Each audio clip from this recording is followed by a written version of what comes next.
Rival House Network. And don't like the brags, I don't like the boast. They like hot butter on the breakfast toast. Watching flicks, talking chicks, I like to motorboat. Can Riverman make it, yo, a check? Nope. So look at all these movies I got. Commenting like, should we watch them or not? And I know they just be acting for cash, but I still got one question to ask. Like, why'd he do that, do that, do that? If that was me, I'd be like, screw that, screw that, screw that. I'm an alpha, I'd eat through that, through that, through that. So why'd he do that, do that, do that? Howdy, gang. Zach and Aaron are back this week with another BTM commentary. Let's do it. What's that, Tone Low? Oh, Tone Low's on the show today, which is fitting. Tone Low's in this movie. Tone Low, why are you here? Can you explain to everybody why you're here in particular?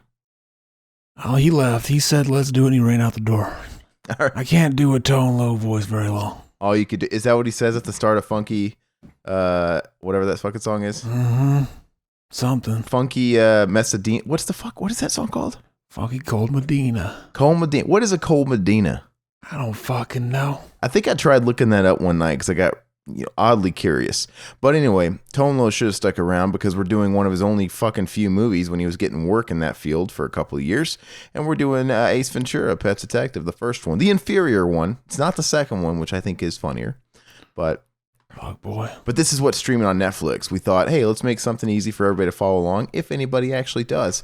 So we are on Netflix, as I said, and we're going to go ahead and get this joint started. We're going to kick off in 3, 2, 1, play. Hell yeah. See, fucking, now we know what fucking the kind of life questions Aaron ponders when he's laying in bed at night.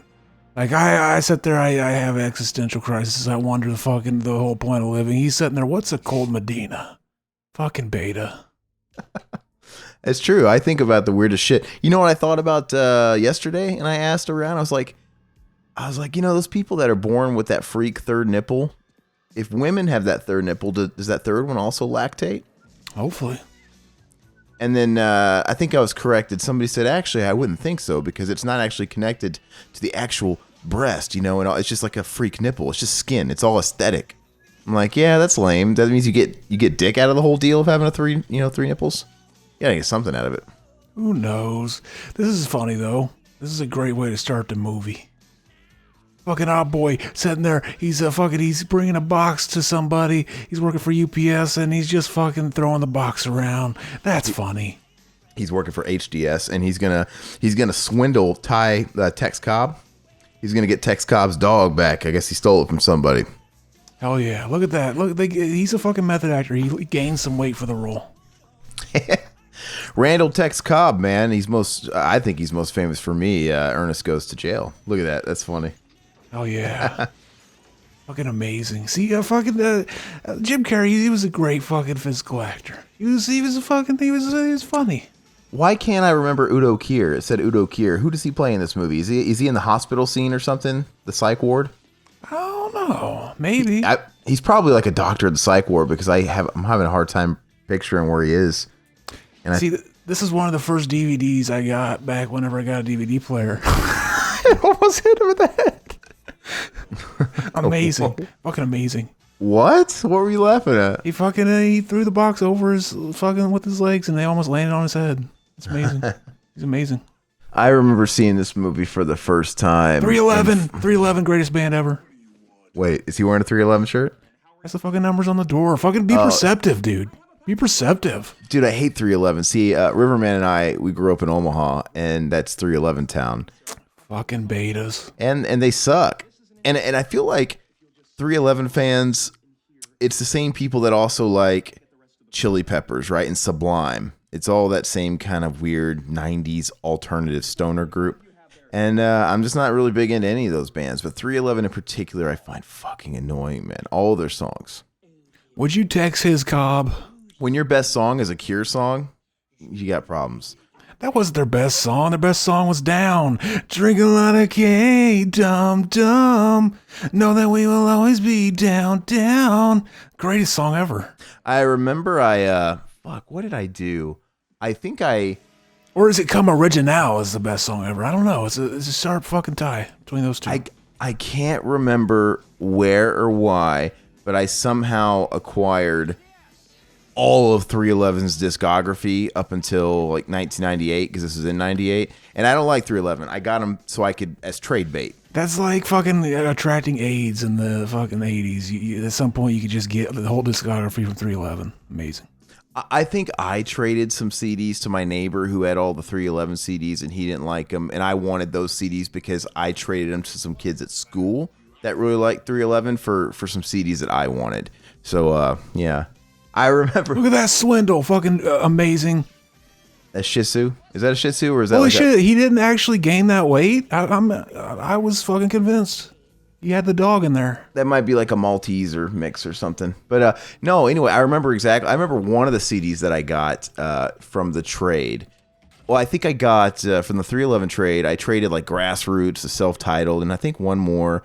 And I got Nirvana, Nevermind. I got Nirvana from the Muddy Banks of Wishkot. No, I didn't get. I got that from somewhere else. But I got Nirvana, Nevermind, and I know I got Garage Inc., the double disc Metallica covers album that was new at the time. And I remember I got home from getting it from a buddy at school, and I put it in, and it was the edited version from Walmart, because they were selling those Walmart edited CDs. Oh. Yeah, I know, man. And there's like one song where it's an old punk song, and it's just every other word is like a swear word. It's just all about obscenity. Did you go beat the shit out of that kid? No, I probably addressed it to him. I can't remember, though. Fucking pussy. I would have beat the shit out of him. I fucking put him in his place. That dog reminds me of my grandpa's dog growing up. He had a dog named Pud. Mm-hmm. That's awesome. But his dog was like bigger, probably mixed with something. Yeah, and he used to make a noise like he was laughing. He'd be like, oh, that's like that dog from that Hanna-Barbera cartoon. I don't remember what the cartoon was, where he had like the master, and he always laughed like that. You know, like you just, I can't do it. I can't do it. My grandpa had me and my sister fucking convinced, like my entire, like, you know, pre-teen life, that he had a son named Bernard in the attic that he made live up there because he was covered in hair and was like a monster. And like, oh yeah, you go upstairs, fucking Bernard will get you. We thought that shit was real. So this scene always brings it back. This reminds me, the very first time I saw this flick was in 1997, and my dad was cheating on my mom at the time. Awesome. I mean, he cheated on my mom. Look at her tits, man. Jeez. But I said awesome. That's shitty. Oh, to that? Oh, I thought you meant the tits. Anyway, my dad was cheating on my mom at the time, and to make it worse, he was, you know, the whole classic thing, I'm working late or something, right? That whole thing. Mm-hmm. And he was fucking somebody that he worked with, who knows. But anyway, to make it worse, while he quote unquote had to work these extra shifts or whatever, he asked my mom to do a favor, and if he could babysit one of his coworkers' kids. Dang. And he basically was, we were babysitting the kid of the woman he was fucking behind my mom's back so they could go fuck. Your half brother. But you know what I'm saying though? Like my mom, is that not the ultimate like fucking player move? He was having my mom, his wife, watch the kid of his mistress so she didn't have him around so they could fuck. Isn't that fucked up? You guys got cucked. And that way they were both accounted for. Like, well, you know, she's not digging around because she's watching the kid and the kid's with her. Like we're free to go do whatever we want. Anyway, I remember the first night he came over, he was a little hellspawn. We rented this movie because my mom went all out. She would like go get like fucking Happy Meals or order pizza and rent a movie and stuff because we were babysitting this kid. Like she was, I feel terrible now, but we rented this movie. And I remember that whole part where she thanked him, right? You know, for getting the dog, and she was sucking his dick. The only thing I'll ever remember about this kid is he goes, I love this movie. He's like, I like this scene because I like sex. Yeah, like, I remember you told me that before. I like movies. I like jokes about sex. I love sex. And he had this like Southern accent because we lived in Florida, but some people in Florida are totally normal, right? And then some of them are like fucking clearly from the bayou somewhere, the fucking Everglades, and they just have this hick accent. Amazing. So I associate Ace Ventura 1 with infidelity. There you go. Awesome. I always like that scene because, like, what the fuck did he grab onto? Does she have a beam in her front room that he could grab onto to hang off of? Maybe it was the ceiling fan.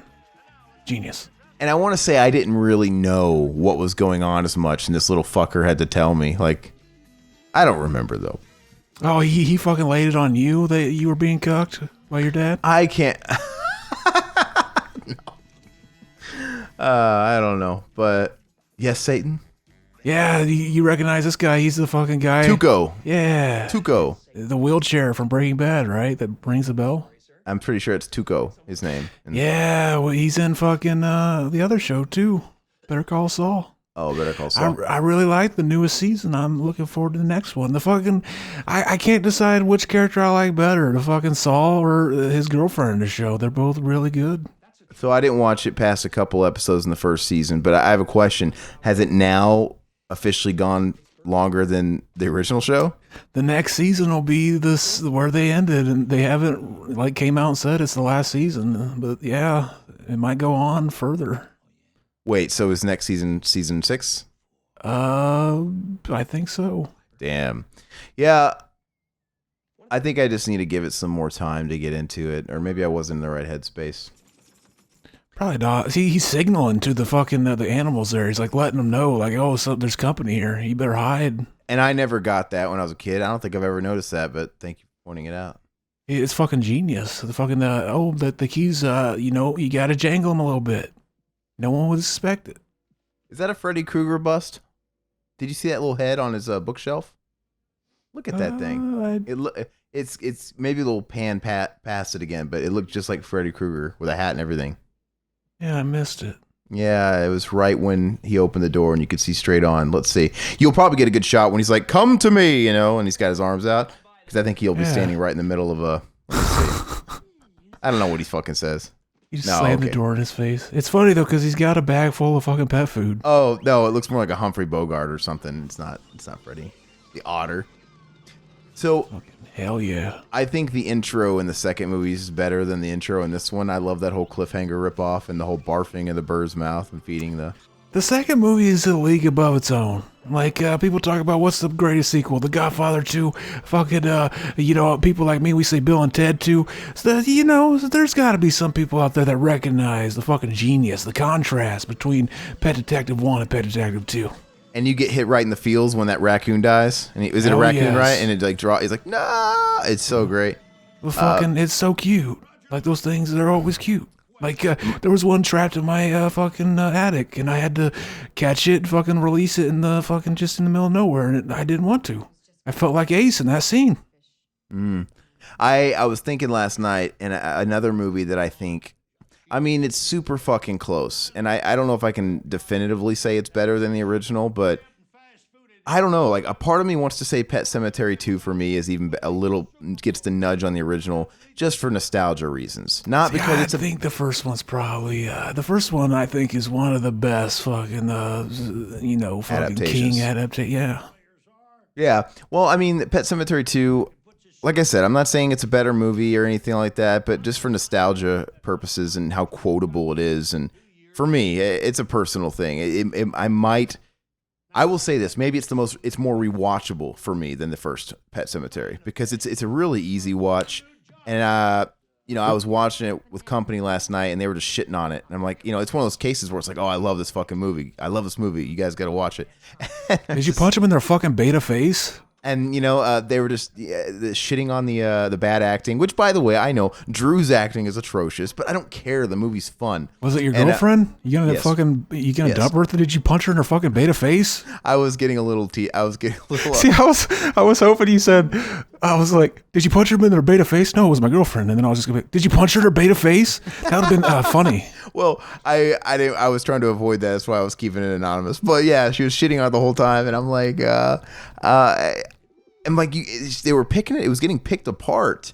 The shitty acting, and then like the music, because that music, every time something sad happens, Zowie dies or something happens. That guitar riff. Yeah, it's like she's like, at first I liked the music, because when it first played it, she's like, oh, I like the music. And then by the third time they played it, she's like, I know I started out liking this music, but now I'm fucking annoyed with it. And I'm like, hey, baby, you know what it's called when a piece of a song reprises itself through something? It's called a theme. Yeah, it's called you being a fucking beta. Like it's a theme. Anyway, it was grinding me a little bit, but it's a movie that you honestly can't believe Mary Lambert did both of them, because it feels like a sequel that was picked up by somebody completely different, because they're so tonally set apart. They're different flicks. I like how dark they both are. They're not afraid to kill kids in the movie. That's fun. In a way, yeah, but the first one's darker, the second one's lighter in tone. It's more funny, and it's just, But yeah, but I can see people saying like the second one's just as dark, if not darker. Like the scene where the fucking Gus kills the fucking stepmom and the kid. I think that's darker than anything in the first movie. It's pretty dark, but it's dark while somehow keeping a pretty light tone. And I don't know, maybe I was gonna say, like, is the second movie mostly daytime scenes where the first one's night? But I think it's pretty the same. I think there's night and day in both. I don't know what it is. The second one just has a super early 90s feel, right? It's very 90s, yeah. Which and the soundtrack's very 90s. It's very alternative. I wanna die just like Gene. It's just, everything's very 90s and grungy, and but I like it, man. It's cool. But yeah, all the actors. Drew's a shit actor, but he's a kid. But there's shit acting, and there's just like unserviceable acting. Drew's amazing. He should have gotten a fucking award for that movie. But and even Eddie Furlong is not a good actor in that movie, right? Oh, he's fucking top tier. But they're good enough. But it's weird. It's not like bad where it hurts the film. The film is schlocky in its own way. Clancy Brown's an awesome actor, and he plays just an over the top movie. And then when Gus was doing stuff that was just ridiculous, she was like being critical. I'm like, it's just a monster movie. It's just a fucking movie of the week monster movie. It's supposed to be over the top. It's schlocky. That is the beauty of it. You should have let your fucking pip hand do the talking. I'm like all these things that are being complained about here is the beauty of this movie. Like, it is what makes it so much fun, Oh yeah, fucking Courtney Cox. Would you have Courtney her Cox in this movie? Yeah, I guess. I mean, I don't think she's the hottest thing in the world. You pull Courtney Cox's dress down and you find out she has a cock. Are you sucking the Courtney Cox cock? Are you? Yes. Well, I mean, we're gonna have a situation like that in this movie at some point. Hell yes. Sean Young, her name is Sean. She's a woman, but in the movie she plays a guy as a woman. It's a fucking Illuminati exposed. That is range. Exactly. That's what you say. Yeah, Finkel is Einhorn. Oh, yes. Hey, here's a fun fact. The entire scene where Ace Ventura claims to be expert dolphin trainer Heinz Getwellvet was originally cut out of the theatrical release. It was added back in the movie when it came out on VHS in June 1994 and was advertised as having additional footage not seen in theaters. Remember that shit? Dank. This something else to note too. This is back in the glory days, which I think just ended like 5 fucking years ago, when comedies weren't 2 hours long. This movie is a whopping 85 minutes. That's how comedy should be. Mm-hmm. Nowadays they're almost fucking 2 hours long, like just they're like a tiny fucking squeeze short of it, like an hour 52 minutes. There's comedies that are over 2 hours, and I'm like, what is the fucking deal? The audacity of these people. I think. Some action movies get a pass, obviously. The really, really good top tier action movies are over 2 hours and they earn every minute of it. But I think if you're a comedy or you're like a really high octane action movie where it's just nonstop the whole movie, dude, it's just like a metal concert. You ever see a metal band? How long are their sets? They don't play 2.5 hours long, like really extreme bands. They're going to play like an hour. Why? Because the crowd gets exhausted after, you can only get pummeled. That's how I feel about, like if you're watching a flick like Crank or something where it's like octane the whole time, don't let that fucking shit go past 90 minutes. Mm-hmm. And comedy's the same way. And I don't know why I wonder why comedy's like that. But why does comedy not work when it goes too long? Comedy is so subjective. Yeah, you want to fucking make it right in the sweet spot. You don't want it to overstay its welcome. But that's it. Okay, maybe that's why you don't want comedy to be too long, because eventually the joke gets worn out, whatever that joke is, I think. Yeah, I mean, who wants to watch 4 hours of Ace Ventura? You're probably going to say you. But yeah, I want that 4-hour original cut of fucking Tom Green's Freddy Got Fingered. You know what I mean? But it's like, okay, well, I got it. I laughed at. You're eventually going to, and when you hit hour 3, you're going to be like, yeah, I thought this was funny in the first hour and a half. I saw it, or I laughed at that joke 2 hours ago. But especially when it's just a simple movie like this. It's basically just a Private Eye type of fucking like joke movie. It's not like a big drama with like, something really special happening. It's just Exactly. The substance of the flick has to justify the runtime, and comedies don't need to be these complicated messes. They don't. Like you said, this is a very simple detective movie. It doesn't have to be fucking Crying Game or whatever. there is a Crying Game reference in the movie. Is there? Yeah, whenever he finds out Finkel is Einhorn, it plays the Crying Game song. And that was added last minute because that movie came out while this movie was being made. That's a great, and it was, so it was relevant and everybody would have got it. Yeah, okay. Mm-hmm. And you know what's funny? I had never seen The Crying Game. The last time I watched this movie was before I ever watched The Crying Game because I didn't watch it till this past year. So I never caught that because I'd never seen the movie at the time, right?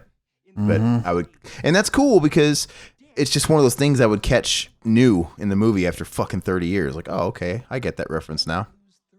Look how sweaty that guy is. Don't you just want to lick those beads of sweat? Look, yeah, so hey, you know when it comes, you know what movie I watched the other day? Speaking of timing and how long a movie is, of the fucking ass. Oh, yeah. Fucking he's speaking out of his ass. Great. That was originally thought up for In Living Color, and it happened during like a script reading meeting where fucking he was getting annoyed because Keenan Ivory, what's his name, Damon Wayans? Keenan Ivory Wayans, Okay. Damon. Yeah, he was like, he kept like shooting down his ideas for sketches, so he got up and started reading the script like that, condescending, and they got into a fight, but then they cooled down and it became like a sketch on the show. Was it on? Did it actually make the show? I think I read that. Okay. I saw this movie the other day. And I don't know how you feel about movies like pretentious type movies, where the subtext is super convoluted. I think you can cross a line. I liked a movie to make me think, but then there's a line that gets crossed sometime where you're never going to find two people who have the same theory on what the fuck it is they watched, and it just becomes too divisive. I'm fine with that. But it makes you do, okay, so an example, well, I like it too, but here's the example of a movie I think that goes too far, where I think it's shit. What's it called? What's that fucking Ryan Gosling movie? Only God Forgives. Yeah, I'd never seen that, but I've heard everybody God. says it's all style over substance. Ooh, dude, I liked Drive, which the guy who directed Drive. Now, the only difference is the dude that directed Drive, he was directing it off a script that was written for him. And I guess the book that Drive came from, the book was just shallow shit is what I've heard. But whoever wrote the script was such a great writer that he fucking just, banged it out really well. And so he had that going for him. The director then went and did Only God Forgives, and he wrote that script too. I don't know if that's the difference. Here she is. Yeah, I don't.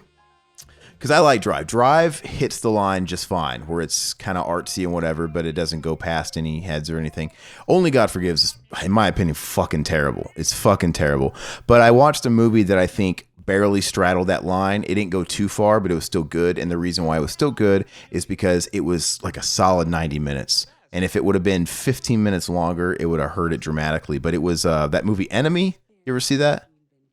Yeah, Jake Gyllenhaal. Okay. Giant spiders. Okay, so I love that spider. Oh, I love that spider. Okay, shut up, Joey. But that's come on, that movie's kind of riding the line. Now the performances are so good, and there's so much tension the whole fucking time and conflict that you're never bored. You're always engaged. Even if you don't quite understand everything, you're kind of guessing along the way. You just never really get any answers by the time it's over. Like, okay, well, I guess I'm going to still guess.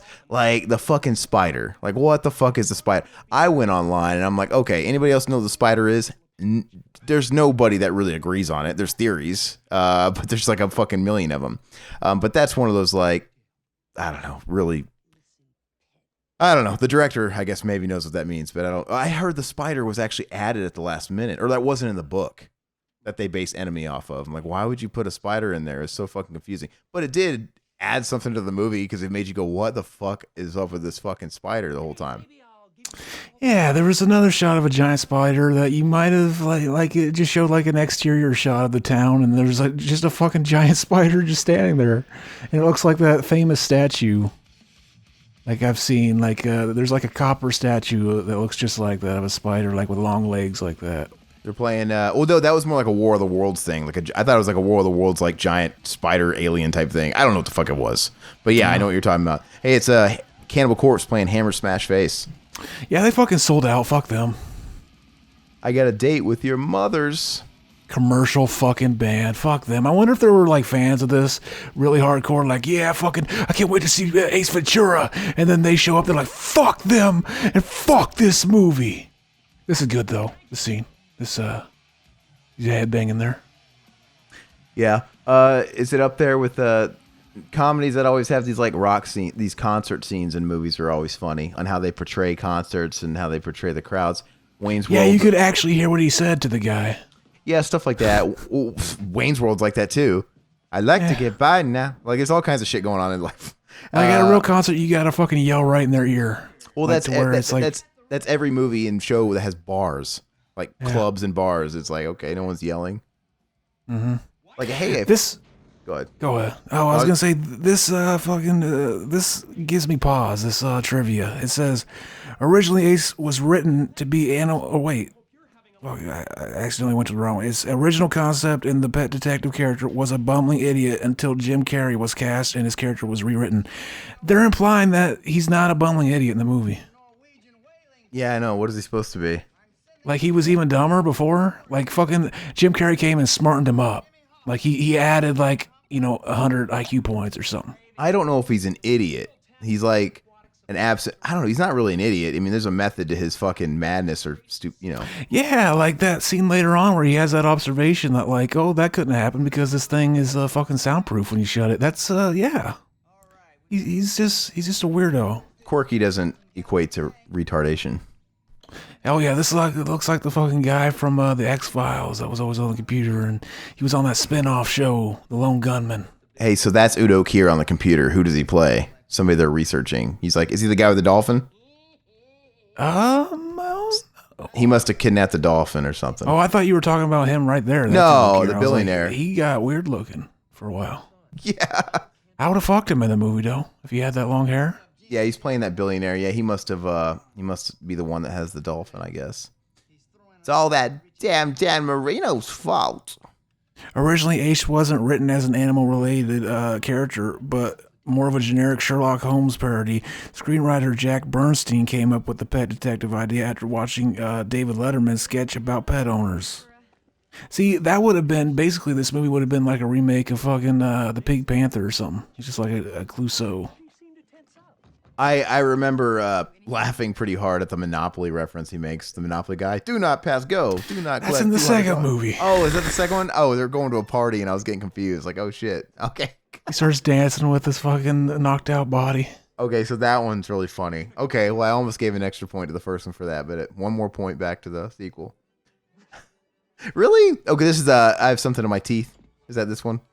That's two again. Fuck. What does he do at this party? Do not go in there. Woo! He goes to look and see if they have the dolphin, and they have a shark tank in there. Oh, okay. Which creeps me out. Fucking for some reason, there's Udo Kier. Yeah, he's the billionaire that they're just looking. She looks good in that dress, though. She ain't got no tits. She ain't got no tits. No, she got tits. She ain't got no. I like all titties. All titties are good. I know, but you gotta have tits. You gotta have tits for that statement to make sense. You like all tits, but she ain't got no tits. So she does have tits. She's not flat. I see no tits. Fucking, what are you, retarded? I don't know. You need some glasses? Is Udo Kier, is he gay? Hopefully. Because I would fuck him. You'd suck his dick just for being in that awesome Make Me Bad video. I would call him Udo Queer and fuck the shit out of him. Like you were in that Korn video, man. You were all over TRL back in the day. Hell yeah. And then you were in Cigarette Burns. What was it like working with John Carpenter and Norman Reedus? Hell yeah. Fuck, this scene's gonna creep me out though, because for some reason I react to sharks like a lot of people react to spiders and fucking like snakes. Yeah. They creep me out. So yeah, we're gonna get my reaction. See, I wanted to do that movie Deep Blue Sea as a drunken commentary on Mac and Zach, but fucking Mac never wanted to do it. I figured it'd be funny to listen to me squirm. I'd like to watch that movie again because I haven't seen it since it came out. I remember we got it on pay-per-view or something. Back when they'd let it run for 24 hours if you rented it on the pay-per-view channel of your choice. And I remember it being a popcorn movie. I don't remember hating it. I remember it being kind of fun, I guess, but cheesy, but self-aware. I used to do this all the time when I was a kid. Hey, you know what else Udo Kier was in? He was in that really shitty Pinocchio movie we got to do with Jonathan Taylor Thomas and Martin Landau. That's right? a great movie. He plays Lorenzini. He's like, See, I wanted to go back and watch that not that long ago, and I couldn't find it anywhere, so I bought a DVD copy of it, used on Amazon. Thinking back on it as an adult, you know, when I was a kid, the way I remember like, wow, you know, I mean, I watched the movie a handful of times for it not being very memorable. I remember enough about it, and I'm like, I also remember, at least I could say it was visually impressive for the day, like the stuff they were doing with the Pinocchio doll. And then I went back and watched it sometime. I didn't watch it. I think I watched some clips or something from it in the last couple of years. And I'm like, wow, this isn't impressive at all. The Pinocchio is all done with that really shitty. You say it's not CGI. It's the same trick they did with Alien 3. What is that? Green screening it or whatever. Yeah, and that's what Pinocchio was the whole time. Like, oh, so you mean all the close-ups was just like a real fucking puppet? That's not impressive. And then any other shot, it's like that weird green screening shit. It didn't look good at all. But I would do a commentary for it because it's obscure, and you know, I still quote it from time to time. And the fucking old guy's name is Joe Petto, and fucking that's like, it could be a pedophilia exploitation because you know he was making a little boy because he wanted to fuck it. Yeah, I mean, I wouldn't fucking denounce that. Wouldn't it be funny? His name's Joe Petto, and he's making a little boy to fucking just keep at his home. He wanted to fuck that doll. And his dream, he prayed to the fucking stars for him to become a real boy. Why? So he could fuck it. Exactly. You know, it really does make sense. Wouldn't that be fucked up if we found out whoever wrote the original fairy tale was a pedo? That'd be dank. You know what? There could be some truth to that, man. I mean, like, who fucking does that? You know? Fucking smart people. It would look less suspect. You know what's funny?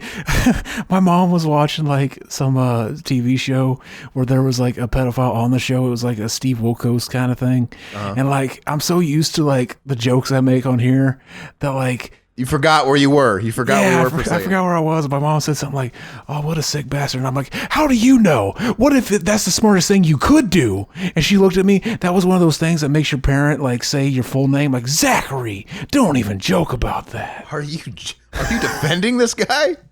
It was amazing. I got to be honest. I almost have those moments sometimes because when I'm working, like the day job, I'm listening a lot. That's where I listen to our shows. So whenever Zach posts something, I'll listen to everything that we do. Or I'll try to. So you know, we gotta critique ourselves and learn. And anyway, so I'll listen to our new episode during the week, and I'll be doing my normal job. And so I even kind of forget where I'm at for a second because I'll be listening to you talk, Zach, and I'll answer you like I'm recording. Like, wait, what? Oh, the shower, the shark, the shark. Okay, but while I'm working, I'll be listening to us talk on the podcast we recorded, and I'll even kind of forget for a second, and I'll respond to you. Like I'm there right now talking, but oh wait, I'm listening to a recording. But anyway, I'll be listening to us for a couple of hours, and this kind of humor and stuff is kind of in my brain, and it'll kind of like subconsciously put me into click podcast mode. And sometimes I'll be in work related meetings or something, and I'll catch myself almost saying something that isn't exactly work appropriate. It's more podcast territory. I'm like, oh. Like, I can't do that. Zach, now you're lucky you don't really interact with, you work a job where you don't have to interact with anybody really, right? Oh, yeah. That's the best. So try moonlighting with the podcasting thing and then having to go into like an office space and where everything is super PC. You know, we got HR to worry about. You can't say anything. So it's kind of tough sometimes. Oh, I'd run the whole place by the end of the day. I'd have them all talking like me. The HR person would be talking about fucking, shooting nuts. Somebody would come in to complain to that same HR rep saying, he raped my child. And they'd be like, beta. Like, exactly. They'd be like, beta, geez, go take a fucking chill pill. Mm-hmm. Like, he won't be the last. Get out of here. Wasn't the first. Fucking alpha as fuck. That's great. That's terrible. That scene was amazing. He smacked his pocket and the water shot out. It was awesome. Oh man. So where were you the first time you watched this? Did you see it in the theaters? I might have saw the second one first. Oh really? Oh yeah. I can't remember which one I saw first, to be honest with you. When did the second one come out? What year? 96 or something? 98, something like that. Oh, 98, maybe 99. I guess I had to have seen this one first. I remember I saw it at like like one of the earliest times I remember watching it was at like my aunt who used to babysit me, and I would be quoting it while we were watching it with my cousins, and they would be laughing because I was saying like I was a little kid saying the stuff. I want to say I probably had to have seen it on a movie channel when it was brand new to cable, like after it had gone to theater. Because if it came out in like 97, 98, the timing, no, it's probably 97. That's my guess. I think it was 97. And then on 98, they started running it on like the HBOs and shit. So I'm pretty sure. I think I probably saw it in a hotel because we were staying in a lot of motels and stuff back then because we had to move around a lot. And I think this is where I saw it. I watched it in a motel room for the first time. This is leading up to a great scene where he's trying to find the guy with the ring missing the jewel because he found the jewel in the shark tank. Okay. But as you know, here's a fun fact. Guess who they were originally going to have? One of the original ideas for someone to play Ace Ventura. Guess who it was? Kevin Bacon. No. Okay, I want to play this game for a second. Now, I'm going to ask you for a hint. Was it another quote-unquote funny man or not somebody that was used to comedy? It was a funny man. Think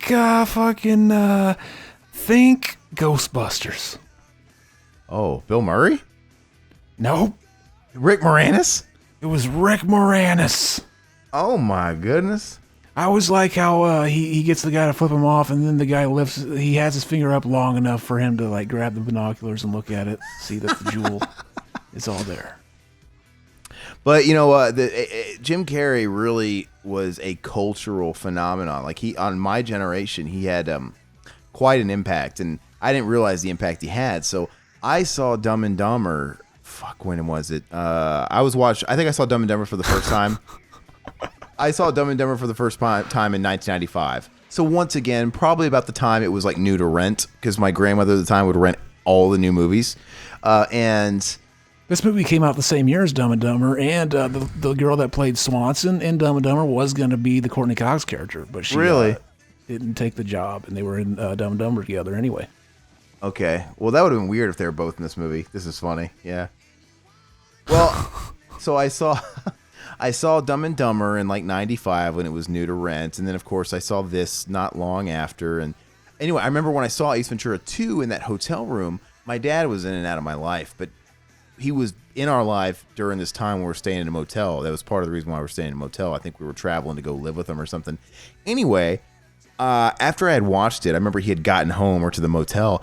I didn't realize it, but I was trying to be funny and I was talking and stuff like that. And my dad just kind of like embarrassed me and humiliated me. He's like, "Yeah, you're not Jim Carrey, so stop fucking talking like Jim Carrey." I'm like, "Oh, am I?" And I remember he really I was, and I'm like, and now that I think about it, I probably was. Like, it was so part of pop culture. Like everybody, you know, it was very Jim Carrey. Oh, I thought you meant like you had an existential breakdown. Like, am I Jim Carrey? No, but you know, I was probably like doing talking and making jokes and kind of doing the like, what's the cadence he has? Like, you never see me and Jim Carrey in the same room, have you, Dad? No, fuck you. Exactly. But he was an asshole, and I remember another time. Man, I was so embarrassed. I was in that, I think it was that same hotel actually, or a different hotel. I was watching like an HBO stand-up special, right? And it was just, I was by myself and I was watching the special and there was a joke in it I thought was funny. And then, you ever like hear a joke and you tell it? You don't say you didn't come up with it, but you don't exactly. Yeah, see, that's why whenever people talk about people that steal jokes, I always like, yeah, everybody kind of does it. But when you're a fucking comedian, that's a no-go. Yeah, it's a no-go. But yeah, like Zach does it all the time. He'll say stuff funny, and then I might even ask him back, like, "No, I heard this from." Okay, but that was just one of those things. And I remember being in the car, and I just wanted to impress my dad. Like I always just fought to impress him, and he always shut me down every time. And I remember I told him a joke. You know, like I said, not exactly saying I wrote it, but not exactly saying I got it from somewhere. And then he literally just, without even looking me in the eye, like the ultimate fucking burn, he goes, "Oh yeah, you know what's funnier in that joke? I watched that same comedy special." Like, oh, and it fucking, my heart broke, dude. My heart broke, man. See, he just like, he was anti giving you any sort of fucking recognition. Like you were trying to learn how to play guitar. He walked in like, "Oh, he's trying to learn how to play guitar. How am I gonna fucking shit on him? I'll just pretend like it's not cool." Yeah, you little beta, learn how to play that guitar. I mean, okay, Fuck. So, and that's exactly how it went down. You know what's funny is, if Zach was my dad, that's how it would have translated to, "You beta, Look at that. It's the most beta thing I've ever seen in my life. Look at you playing those beta Metallica chords.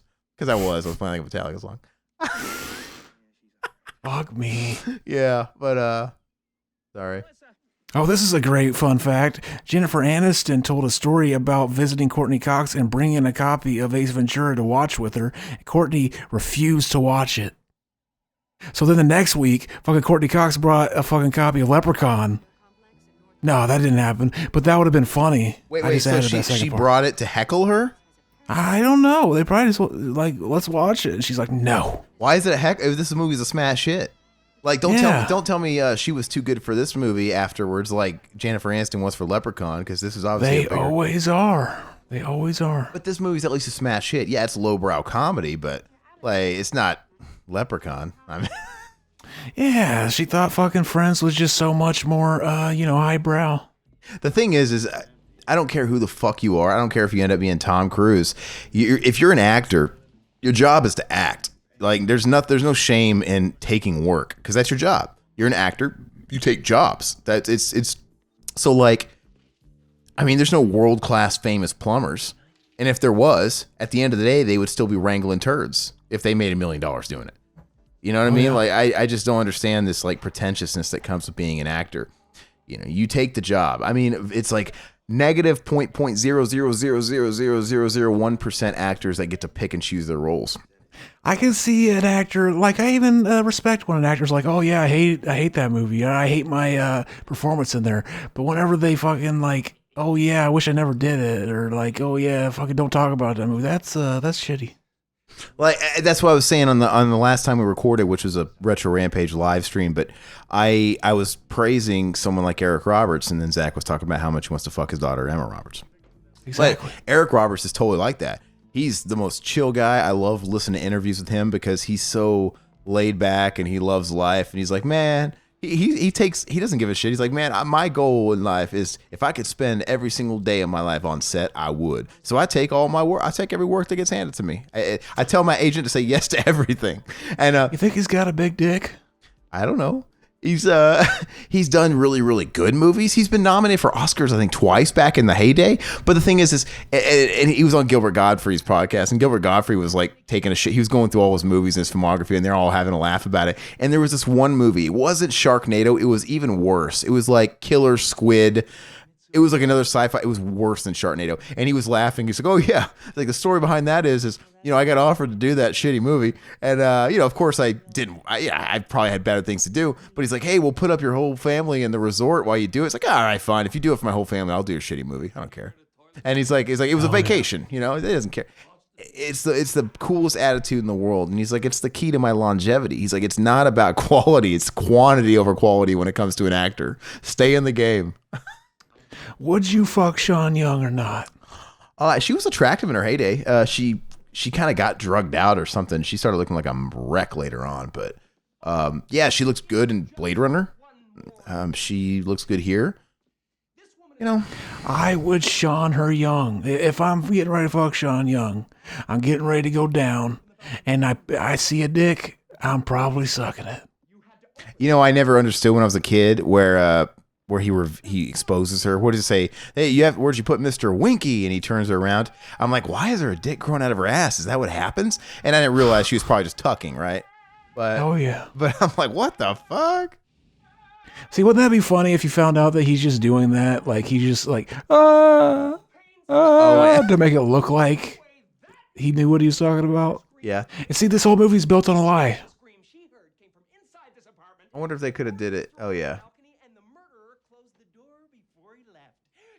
I don't know. Hey, that looks like Kirk Cameron back there, that cop.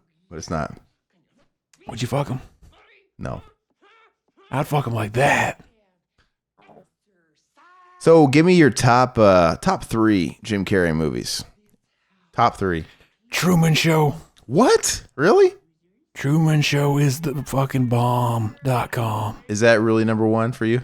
One of. I'm thinking if I think of something else above it. Wow, so you like Truman Show better than Dumb and Dumber? Probably. Okay, maybe I gotta rewatch it then, because if it's that fucking good. I remember watching that when that came out too, and I don't remember much.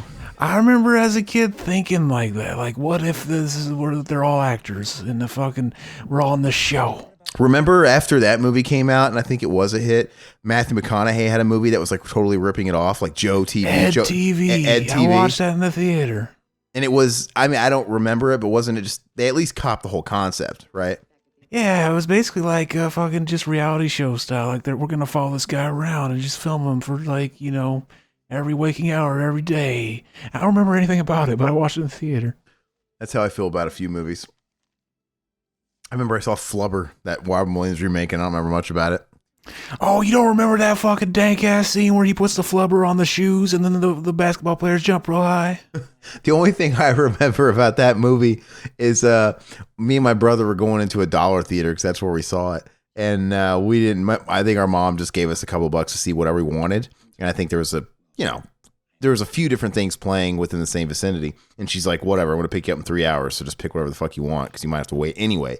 And I remember when we were looking at the marquee and stuff, we're like, we don't know what to watch. And all of a sudden, I don't know if they were a bunch of like foreign exchange students or foreign business people, but there was a whole bunch of like Chinese guys in a group and they looked super excited to be in America and they're all speaking Chinese and they're like, flaba, flaba, flaba, flaba, flaba. And like, they were really into it. I'm like, okay, I guess we're going to go with the pack. They're going to go see Flubber, so are we. I just remember Shooter McGavin was in that. He was the bad guy, right?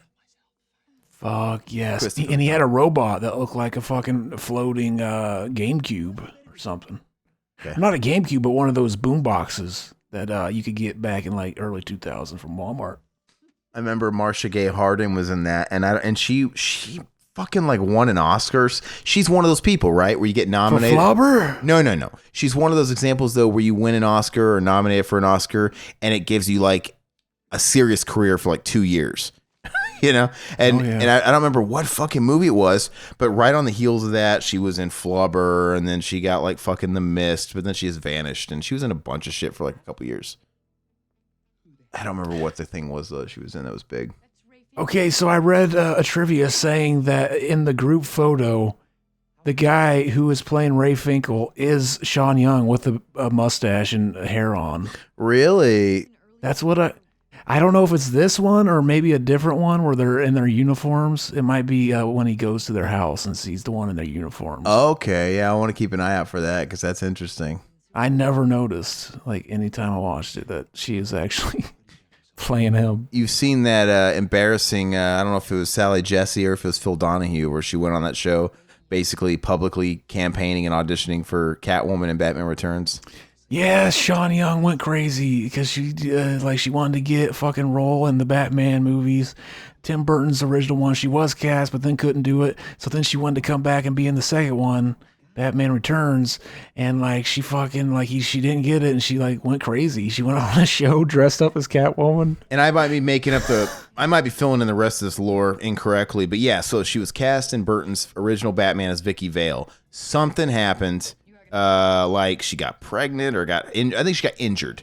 She got like slightly injured. I don't even think it was a big deal, but they could not hold up filming. Like they must have had Kim Basinger on speed dial as like their close second or something. Or like, like she's just as good. We can't decide. Oh, well, Sean Young. And she probably fucking like broke her ankle, sprained her ankle. Like, well, we can't wait 2 weeks.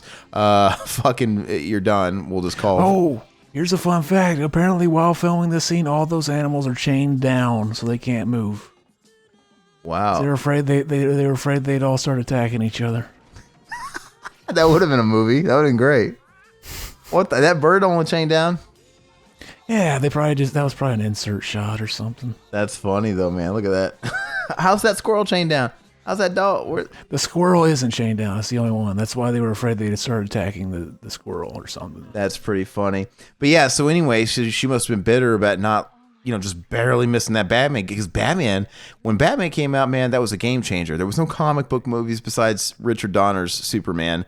But that was a game changer as far as people taking property seriously. Like, yeah, apparently like there was such a fall, like bad blood after she lost that job in the first movie that like whenever she was trying to get the second one, fucking Tim Burton didn't want to talk to her. And like there's a story about her showing up to the office and him like hiding in his fucking closet or something in the office. Yeah, she was being stalker-ish, and but yeah, I mean, that might have changed the trajectory of her career thereafter. Who knows?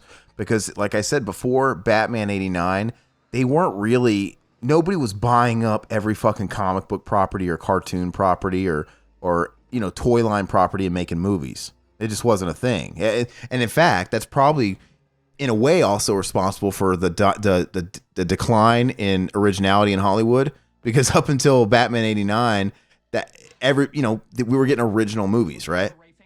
We were getting movies. They were writing movies. Then Batman was a huge hit, and then of course 10 years later, whatever, you had Spider-Man and X-Men, and it just sunk into them where they're like, wait, why are we even writing new shit when there's all these properties we can buy up and we can just fucking make these comic book movies? But what's it called? See, originality usually reigns supreme whenever people stop going to see like the shit they've already seen. Like when people get tired of Marvel and like all of a sudden that shit isn't making money anymore, they won't just like, okay, let's try something new. Let's not resort to something we know sells. Which will always bother me. Why I don't know if the financing was going on before Batman was a hit in '89, because I know TMNT came out in '90, so I don't know if there's some like overlap there. But it still blows me away that nobody was just chomping at the bit to buy the property. Like they were shopping it around and nobody wanted it. Like even though Turtles came on the scene in like 86, 87 was a fucking huge phenomenon, and they had started making all the toys, and the toys were a huge hit. And that was, I want to say, yeah, the toys were massive, but still nobody wanted to touch it as far as like a live action movie. That's how like uncharted those waters were at the time. And even then, it didn't get a high budget at all when Golden Harvest picked it up. So I still think that's just, it boggles my mind that that would probably never happen today. Nowadays, after they find out that like, oh yeah, these fucking goofy coloring book things, we thought they probably just looked at fucking comic books as like kid things, and then all of a sudden those are worth a bunch of money. They'll never let like a small fucking cartoon show or anything like that like fucking not buy that up and shit. Like, oh, we can always make it the fucking gritty movie the comic book movies did, and who knows. But we're not talking about Marmaduke here. Turtles was a big phenomenon at the time. Like they made toys, and that was huge at the time too. Like the way they kind of changed the toy line landscape was really new, with Playmates and all that stuff. So they were sitting on a bed of gold, but they still didn't want to like go into the movie territory like that. No one's gonna watch a movie of that. That's a kid's cartoon. It's huge. They sell toys. Like, are you guys fucking on dope? And it's backwards, because I don't know. You mentioned it. People are wanting to do everything gritty today. They made a gritty Turtles movie in 1990, and then they kind of reverted and went backwards. Then they started making the kiddie shit. But see, I always wanted one of those cookies the mom made. Hey, speaking of Ghostbusters, she was in Ghostbusters. She's a librarian. You mentioned Ghostbusters earlier, Rick Moranis. There's two people from Ghostbusters. I think the dad played one of the characters too, and he even came back for the second movie. I think I missed him. Let me see. They already show him, the dad? It was a small part. It's either the dad or it might have been the guy that runs the mental institution later. Oh, is the guy that runs the mental institution, is he the judge, the Hammer? Maybe. He's one of those guys, one of those character actors. We'll see. Laces out. Die, Dan, die. But yeah, man, everything just changed with that Batman. So Sean Young, this is where I'm maybe filling in the lore, but Batman Returns, Michelle Pfeiffer wasn't the original choice. Annette Bening was cast, just like Sean Young was for Vicky Vale in the first one. Annette Bening was Catwoman. Then she got pregnant at the wrong time to where she was going to start showing, right, when they were filming. And so I want to say maybe that's when Sean Young wanted to strike. Like, hey, this is fate, guys. I want this role. You guys got to recast. I don't know. Just like me. But then they got Michelle Pfeiffer. But yeah, that whole thing is funny. Look it up on YouTube if you guys have never watched that. And like, I don't remember if it was Sally Jesse or Phil Donahue, but it was one of those. And it's cringe, dude. I want to say, I watched it too. I think it was Sally Jesse, maybe. It might have been fucking, who's that one lady that died that I always make fun of for looking like Blade from Puppet Master? Joan Rivers. Joan Rivers. I think it was Joan Rivers, actually. It might have been. Dude, she fucking does. I've never heard you say that, but she does look like Blade from Puppet Master. Yeah. Like on the Mac and Zach episode of Pup Master vs. Demonic Toys, I photoshopped her face white and put her on Blade's body. But yeah, I was gonna say, I want to say I heard a rumor that like when she thought she was gonna get the part, Sean Young actually slept with like fucking Burton or Tim something, Burton. and then he like said never mind, took it back, and that's why she was so. I don't know if that, I just remember hearing that from something. Who knows? I mean, God knows that's how Helena Bonham Carter just keeps getting work, right? She just fucks him, and she had to marry the guy, and she's ensured a career for the rest of her life. But no, what's funny though is I just would have came out and been honest if I was Tim Burton, be like, hey, you know what? I saw your performance there on Sally Jesse or Joan Rivers, and you don't get the role because she was going all Eartha Kitt, Julie Newmar. She was going 1960s Batman on him. Yeah. That was the only thing they had to compare it to, though. Yeah, that's the only thing they had for reference. But I mean, I don't know. That just should she saw the original Burton Batman movie. They were obviously getting away from that because that's all anybody associated with Batman in 1989 was that 60s show and the old like detective comics, right? Mm-hmm. That's what people associated with. It was the Burton Batman that made it all gritty. I forgot that happened. The bullet? He caught a bullet with his teeth. That was in the trailer. You forgot that happened? That's amazing. That was a trailer. That's amazing. Like a glove. Yeah. Have we talked about how this movie is like one of the greatest films ever made?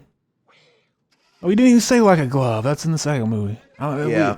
The second movie is one of the greatest films ever made. Well, you didn't finish. Speaking of greatest movies, so Truman Show, we'll just call that your number one. What's your 2 and 3?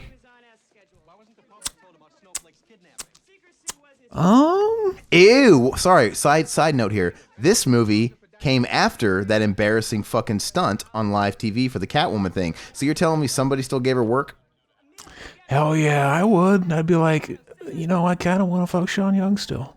Like, she would have been cancer at that time. And she probably was. And to be honest with you, maybe this wasn't the most highbrow of movies back then. Because this is Ace Ventura. Ace Ventura was Jim Carrey's first breakout hit, right? Mm-hmm. So this wasn't like a guaranteed success. This was probably pretty lowbrow at the time. Like, hey, this might end up being chairman of the board with Carrot Top. You know what I mean? You know what I mean? I want to say they might have had a really hard time casting Finkel or Einhorn, whatever she goes by when she's playing the girl in the movie, because nobody wanted to like play a character like that or something. I think I heard that. I forget about that this is like Jim Carrey's first starring role. I mean, because there was no guarantee that was going to be a hit. And if it wasn't a hit, this movie probably would be looked at as like a chairman of the board type movie or whatever. And it's not like this came out 3 years into his fucking superstardom.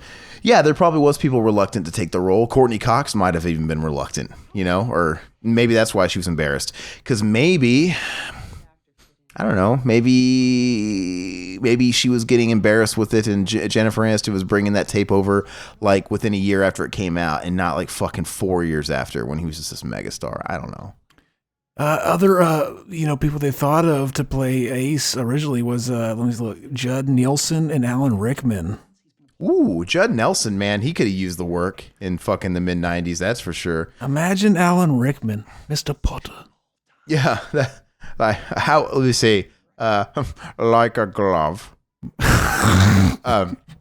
Yeah, that probably would have been more when he was like a bumbling idiot, not as smart as the fucking alpha 800 IQ guy we know as Ace Ventura. I feel it's one of those things where they rewrote the movie around. Yeah, he rewrote the script for his lines at least. Because if you watch this movie, you think this movie was written for Jim Carrey, right? Because it's Jim Carrey's style and everything. So yeah, it would have been a totally different flick. And the dick. Oh, he doesn't touch the dick. Your gun is digging into my hip. Oh, is that what he said? Yeah. Oh, that's fucking hot. And she just pushes it into him. Like, oh yeah, you want me to shoot, baby? You want me to shoot? I would have calmed. I didn't remember that part. That's awesome. The scene later in the movie where he finds out like, oh, Finkel is Einhorn is Finkel, and then he completely fucking breaks down. He like burns his clothes and gets in the fucking shower, starts crying. It's like you're kind of overreacting, dude. That's why it's so funny. Like, throughout the movie, he's been getting shot at and shit. He caught a bullet with his teeth, and that's what fucking breaks him. That's why it's so fucking hilarious. And that couldn't be done today because that's so not PC, right? But I would have been like, you know what? She looks good. I will fuck that fucking dude. I will fuck that. I used to love that. I can't remember. Is he just in the shower like cringing, or is he like balling up into a corner? Is he balling up into a corner? Yeah, he like balls up and, And he takes the plunger to his face. yeah. Fucking amazing.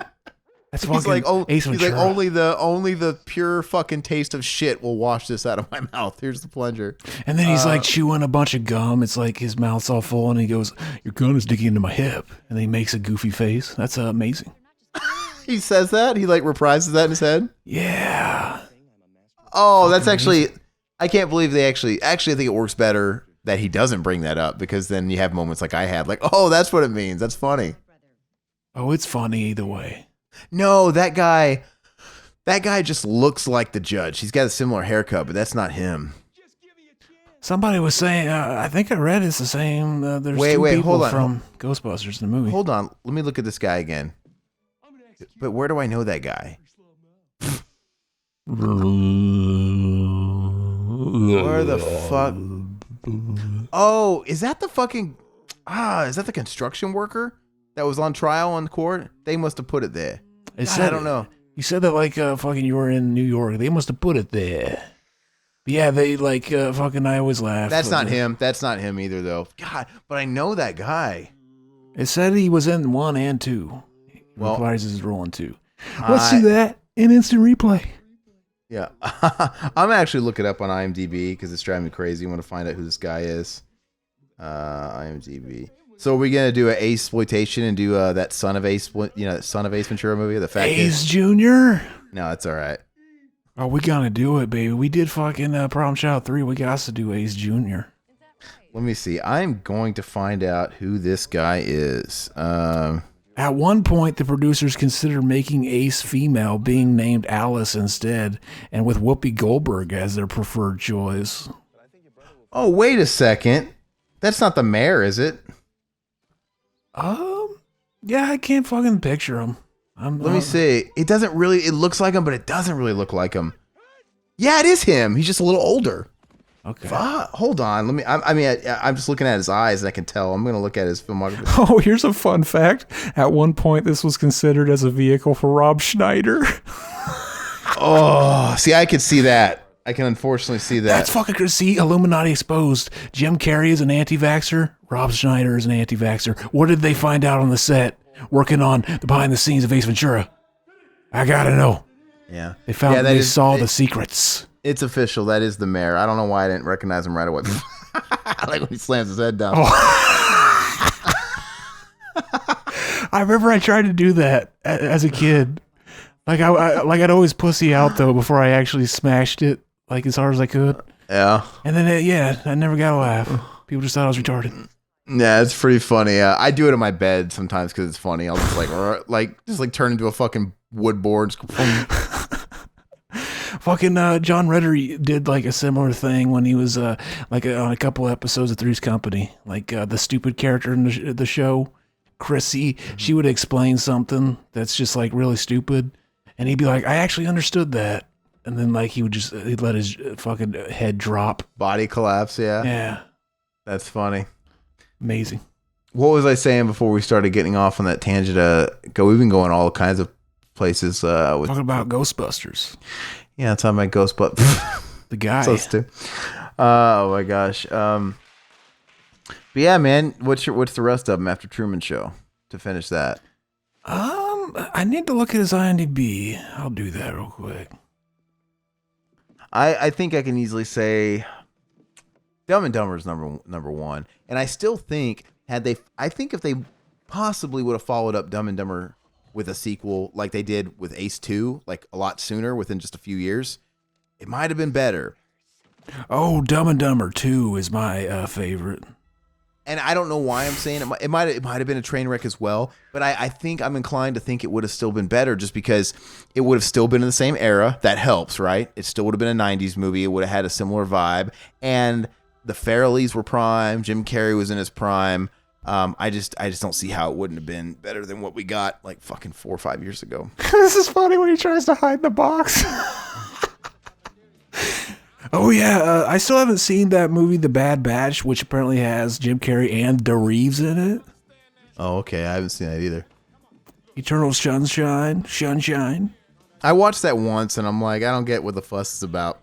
I've seen it a couple times. I like it, but it's like it's not as good as people say it is. There's something missing for me. And I think it's gotten quiet on that front for a while, but it seemed back in the days of MySpace, that was like a fucking thing. It had this whole big following in the MySpace days. I was super excited when the trailer came out. I was like, holy shit, it's going to be fucking a return to the fucking, it's going to be like Truman Show. Yeah, it just didn't hit it for me. This might be where we see the picture of her with the mustache, if I remember right. Do you think that Jim Carrey could still have his second resurgence, his second coming? Because a lot of actors do. They'll have a down, because he's been in a dip for a long time. I mean, yeah, Sonic the Hedgehog was a hit. I mean, God bless. It's a kid's movie. Oh, the number 23, great film. But you know what I'm saying? Do you think he's above Fingerling, Top Secrets. I just wonder if he's ever going to make a comeback and really, be top of his game again. I could see him doing it. I like Man on the Moon. Yeah, I think fucking... Yeah, that was 1998, though. Liars in there. Probably. I think it's Dumb and Dumber. The second one probably is Liar Liar. And the third one is, I don't know, probably Ace 2. Probably. Earth Girls Are Easy. Epic film. He played Whiplock. Is there any more, I don't know where you create the dividing line between classic era Jim Carrey and modern Jim Carrey, but is there any modern Jim Carrey movies that you think you like?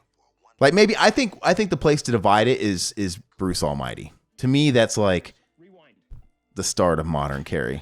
I remember I went to see Bruce Almighty in the theater. That's not Sean Young, dude. Look at that guy. I don't know. I read it was. That looked like a dude to me. I seem to remember there's a scene where he looks and sees it's a group photo, it says. So okay. I want to say there's a scene where it's a black and white group photo and they're all wearing their helmets. So I'm picturing that in my mind. So okay. I guess we'll find out. We're going to see. This is where he finds out, though. Oh, we forgot about Once Bitten. He was in that. Yeah, but that's not like a great movie. It's just kind of a nostalgic movie. I used to watch that on USA Up All Night with Ron DeShepard and Gilbert Gottfried. Oh, yeah, but I remember I went to see Bruce Almighty. It was like, oh, yeah, it's the guy that did Liar Liar. They're back together. I was, like, super excited, and I fucking walked out of that movie, like, fucking just, like, what the fuck? And then, like, for some reason, whenever it came out on DVD, it kind of grew on me a little bit. It was one I'd put in every once in a while. It was never like, oh, I like this movie a lot. Bruce Almighty is the definition of serviceable. Like, when I see it, like a movie like that, like, it's serviceable. You can watch it in bed. It's totally fine. It's nothing... but that was like the last movie I can associate him having like a big hit. I like Cable Guy also, which you don't like. I don't. I think Cable Guy has funny moments and funny quotes, but the movie overall is just like, what the? It's kind of a weird fucking 90s acid trip of a movie. It's really messy. Like you could tell, like, oh yeah, that was definitely Ben Stiller's first directorial movie. You could tell there was a studio interference. Remember that bit they did on The Simpsons where they were looking at all that memorabilia. It was like some kind of convention, and I think that's the episode I'm thinking of. And on display was the script for Jim Carrey for the Cable Guy, and it was behind glass. And Homer took it, and he's like, "You lousy script! You almost ruined Jim Carrey's career!" And he started ripping it up. I didn't see that one. Oh, it's really funny, and see that is true because Barbara the Toilet. That was a movie that stopped his momentum for a second because he had nothing but hit after hit, like for a few flicks, right? Yeah. Yeah. See, I'm trying to think what's I'm trying to think what reaction is reasonable. Like, oh yeah, oh that was a guy. Like I would be like, oh fuck, that I couldn't tell. But then immediately after, I'd be like, she looked good though. I'd fuck it still. I mean, I guess you just got to get over it. You just got to move about your day. Look at him. Fucking burning his clothes, and he's burning the clothes in the house. Why the fuck? Wait, he says it right here? Yeah, right here. Whenever he's getting ready to drive off. This is like one of the this is like whenever I was a kid and I think of this movie, this is always the scene I remember, him chewing the fucking pack of gum. Because I always wanted to put a whole pack of gum in my mouth, but my parents never would let me. He's an adult, he gets to. Look at the face he made, though. He just went, oh. Hey, you mentioned, I think it should be noted, too, he mentioned Once Bitten. That was basically just a Teen Wolf clone with a wolf, with a vampire instead. And the chick in that movie was a babe. And it was the same thing as Teen Wolf, or the best friend. You know, they kind of. I mean, no, I think they were dating in Teen Wolf. Yeah. No, in Once Bitten, but he lost interest into her because of the vampirist or whatever. But it was still, it was very much a Teen Wolf, ripoff. Like, hey, we got to do something similar to it. What's next? A vampire. Great. Oh yeah, remember in the new Blade Runner where they fucking recreated Sean Young's character with CGI or whatever? Mm-hmm. See, if I had that technology, I'd be fucking that every night. Every night. Wait, the technology to make this the fucking droids, or the technology to do CGI the face on somebody? It'd have to be the droids, because if it was the CGI, I'd have to film myself fucking somebody, then do it, and then just jack off to the video. She kind of looks like Elizabeth Perkins. They kind of have a similar look, don't they? I always thought they were the same person for a long time. Yeah, like think big, and she has especially when you see her at a profile, like we did just a minute ago. There's a moment on one of our commentaries where it was me, you, and Riverman, and I was like, "She's the one from Big, right?" Oh. Like I always just thought that they were the same person. Yeah, they're very similar. And I bet they had that issue, right? I always have to believe that if you're Elizabeth Perkins and there's also Sean Young out there, whoever's bigger at the time, you're going to have a harder time getting work, I would think. Like, well, why get you when we can get the more popular version of you type of thing? You guys got the same look. Unless it's a movie like Ace Ventura, I have to imagine this movie wasn't made for, like, a cool mint, right? It was probably fairly low budget for a studio flick because it was Jim Carrey's first starring vehicle, right? Mm-hmm. So, they're probably like, yeah, Sean Young, we know you went batshit crazy a couple of years ago, and that was kind of really bad for your image and probably our image, but we can afford you right now. That probably actually brought her asking price down, right? Oh yeah. It's like, yeah, well, I'm not exactly working for scale anymore, so. See, look, Danny's like, fucking, this ain't so bad. Yeah. Okay. What was I gonna say? Here's a fun fact. Ace's line, "Man, I'm tired of being right," is quite similar to a joke or a quote by Ian Malcolm, Jeff Goldblum, in Jurassic Park. "Boy, do I hate being right all the time." Jim Carrey was once in the running for that part and appeared with Goldblum in Earth Girls Are Easy. Yeah, imagine Jim Carrey in fucking Jurassic Park. I think he could have did it. I could see him doing the Malcolm. It'd probably be more classic of a movie if he was in it. I could see. Well, I mean that would mean fucking Jim Carrey would be the star of the second movie, fucking Land of the Lost. Hell yeah. Fucking Lost World. Yeah. Land of the Lost. The Land of the Lost adaptation starred Will Ferrell, that fucking fucked up piece of shit off that old TV show. But no, I could see him doing it. But that movie sort of became synonymous with Goldblum's career, though. So it's it's not for nothing. Let me see here. I'm gonna go ahead and. Oh, here's a Brian Bonsall fucking connection. Both Tone Loc and Troy Evans appeared in different films with the child star Brian Bonsall the same year. Loc in Blank Check and Evans in Father and Scout. Our boy Brian. Who's Evans? Evans who? Shot who? Evans? Roger. Wait. Troy Evans, yeah. Troy Evans. Is that the fat guy with the crew cut, the cop? Not sure. It sounds like it. Yeah, the Father and Scout with Bob Saget. Hell yes. Yeah, was that a Disney made-for-TV movie, I think? Like a Wonderful World of Disney? I think it's what it was. I am getting our questions queued up because the movie's about to end here. I'm just going to kind of get them ready. Let's see here. This movie has several connections to Nicolas Cage. Jim Carrey worked with Cage and Peggy Sue got married. Randall Tex Cobb worked with Cage in Raising Arizona. Noble Willingham had an uncredited role in Guarding Tess. And Courtney Cox was briefly Cage's sister-in-law when she was married to David Arquette and Cage was married to Patricia Arquette.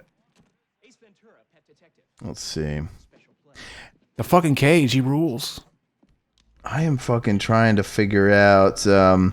Hey Zach, there's two comments here on the Tales from the Hood commentary. I can't recall if we read because I think I failed on actually like marking them. Did I read the comments from Capper about Mac's evil laugh? I don't think so. Well, I'm gonna read it anyway, Capper. You know why? Look at that. She looks hot with a gun pointed at you. Imagine her. like- you go down on her. She's got a dick. She's like, you better suck it or I'm going to blow your head off. Oh, yeah. I'd start sucking. You got to tell me twice. Okay. My fantasy. Hey, so yeah, like I said, apologies if we read these couple of messages before, but we can't remember. You're going to get twice the shout outs. Capper on Tales from the Hood. At the 39:15 mark, he says, Mac's evil giggle is one of the highlights of this sesh. Also, Master P and Stone Cold Steve Austin should guest host an entire episode soon. Nah. Hell Plus, yes. and that's the bottom line, equals good times, he says. Oh, yes. That would be cool. Tales from the Hood as well. This is the one. I don't know if I read this. I probably didn't. But Adrian Mendoza on Tales from the Hood, you said, I listened to the movie Graveyard with Corey G, and I'm worried for Zach. Corey G said he was going to beat the fuck out of Zach. By the way, it was so strange to hear Corey G after listening to the show for so long, listening to stories about him and Zach imitating his voice. I need to hear that prank call again. Yeah, fucking. Did we rue the day we ever called that guy? No. Rue the day. I don't regret it. It's fine. It's just whatever. It created a fucking shift in the space-time continuum.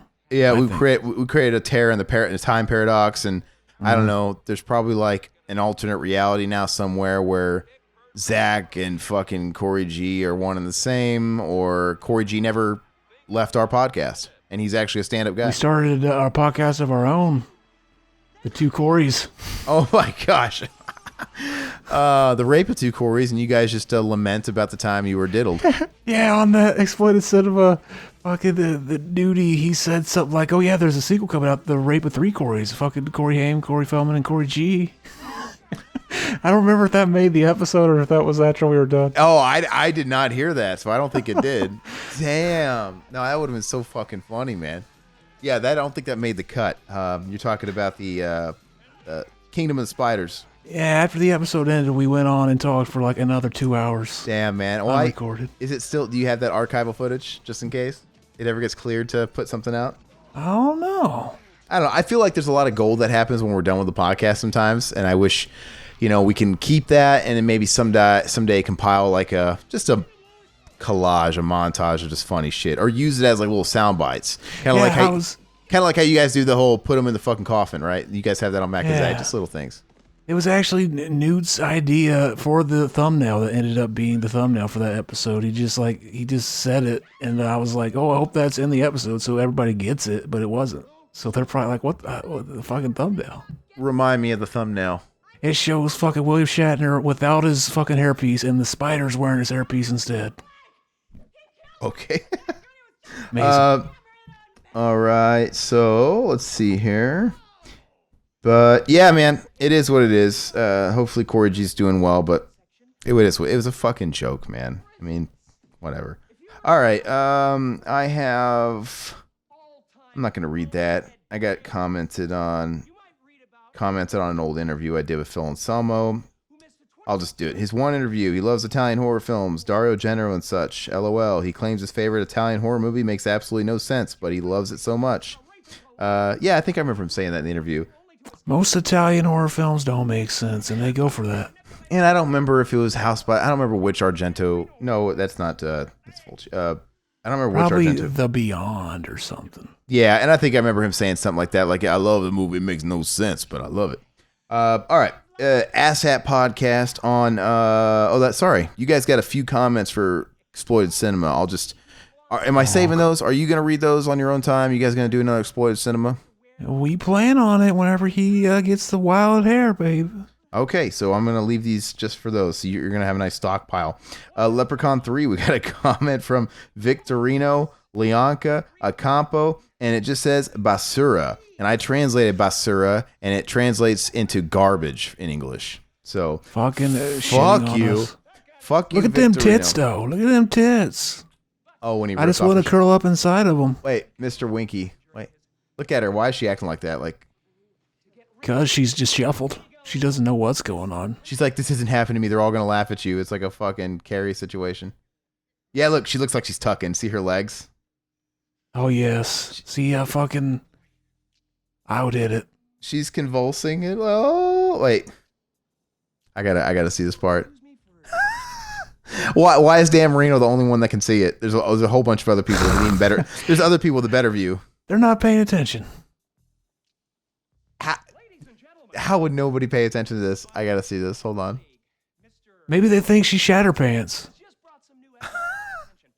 I can't remember what this little dick looks like. Oh, it's a nice cock.